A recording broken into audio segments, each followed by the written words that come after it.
आजीवन खेती करी ने आजीवन चलो भगत थोड़ा ना बापा बस आमा ई बांध छोड़ નથી એવું જાડવા હોતા તો ભલે સમાહિતા થાય તો ભલે તો બ્રહ્મ જ્ઞાન કે તમને એવું કહ્યું એક સંતોની જેમ સંતો પાસે રેણીનું જે ઘર છે ઈ પાક એને મજબૂત કરવું છે બીજું કાઈ નથી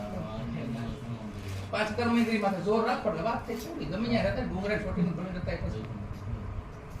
બધું હાલે આમ પાંચ કર્મ ઇન્દ્રિય છે એમાં જોર કરે વાત થઈ બાકી તો જ્ઞાન ઇન્દ્રિય છે એને સમજાય પડે છે એ કઈ બહુ બોધ દેવો પડે છે એને એમ પછી બીજી એક ભેગી એ ખાઈ બે દિવસ મુખ્યું નથી નકલ ફેર પડે